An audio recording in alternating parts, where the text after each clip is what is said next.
Você tem medo de morrer, Leonardo? Engraçado. Eu tenho 2 livros, e hoje é consenso na teologia ecumênica, que na morte acaba o mundo para você e você ressuscita.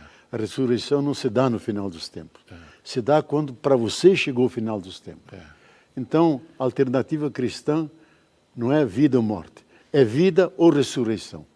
Então eu digo, olha, para mim a morte, estou nascendo lentamente até acabar de nascer. E quando acabo de nascer, tudo que está em virtual em mim que não pude realizar, floresce e aí é a ressurreição, é o ser novo. Uma outra fase do joguinho. Só. Outra fase do jogo que eu espero que caia nos braços de Deus Pai e Mãe de bondade. E se tiver aquela corrida de obstáculos lá, como é que fica? Olha, eu não acreditava no purgatório, porque o purgatório foi uma invenção medieval, porque é aquela hierarquia de príncipes, de reis, etc. Conforme a ofensa, o castigo. A igreja não conhecia. Agora eu reintroduzi para botar um bocado de gente dentro. Muita gente que precisa ir para lá. É, porque eram tão ruins aqui embaixo e que são até declarados santos.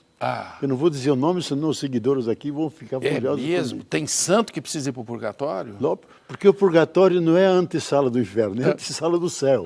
Então, ele pode ir para lá, fica penando. Sei. E depois, com esse Papa, fiquei mais convencido, porque quando esse Papa sagrou 3 cardeais negros, disse 2 coisas importantes. Não pregue mais o evangelho com medo, como sempre se pregou. Preguem o evangelho com amor, como Jesus. Segundo, não pregue a condenação eterna, porque a condenação é só temporal. Porque no inferno não existe. A misericórdia de Deus é infinita. E Deus não pode perder nenhum filho dele, nenhuma filha dele. Eu digo, gente, quando eu como teólogo podia dizer isso, perdia imediatamente a cátedra. Porque o inferno tinha que estar ali. Tinha que estar ali. O medo estava sempre sendo usado, né, como uma ferramenta de convencimento. Continua, né? Especialmente nessas igrejas pentecostais que trabalham com o inferno, com o demônio toda hora. Qual é o efeito disso? O efeito disso é que você perde a alegria de viver. A vida é para ser celebrada, gente.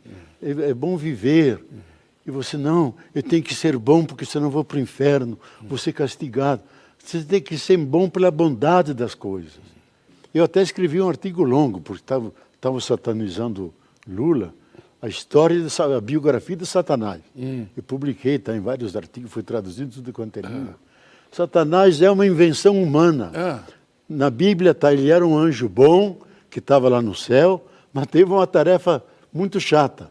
Ele devia tentar Jó e as pessoas boas, para ver se eram boas mesmo. Então ele criava dificuldade em Jó e tudo, mas Jó perdeu a família, perdeu os filhos, perdeu o gado, perdeu tudo, mas não perdeu a fé. Então, o diabo voltou para o céu. Mas quando eles foram para o exílio babilônico, que ficaram 60 anos lá, encontraram o maniqueísmo, 2 princípios, bem e mal. E eles tinham anjos e demônios, que Israel não conhecia anjos e demônios. Eles assumiram, como Deus era muito transcendente, nem podiam usar o nome dele, só a sigla, viram o anjo como intermediário. Então, Gabriel, o El é Deus, aquele que traz a mensagem. Rafael, El é Deus, aquele que cura. Então, os anjos entraram como os mediadores. E apareceu o diabo. O que vão fazer com o diabo? Criaram o inferno para botar o diabo. O inferno, lá em Jerusalém, era o grande lixão da cidade. Onde sempre fumegava, podia chover quando quisesse. Fogo. Então botaram o diabo lá.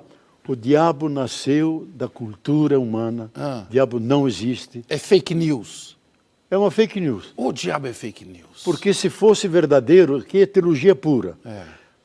Porque o ato criador, se Deus não diz, Marcelo, exista, você voltaria ao nada. Deus tem que dizer, cada momento tem que criar você. Deus não ia criar um que ele jogou no inferno, criá-lo a cada momento, porque a natureza dele é amor, é bondade, é misericórdia. Jamais faria isso. Então eu digo, olha, é uma produção cultural, nós devemos liquidar com isso, liberar a vida, A vida tem que ser celebrada, tem que ser vivida em convivência com os outros.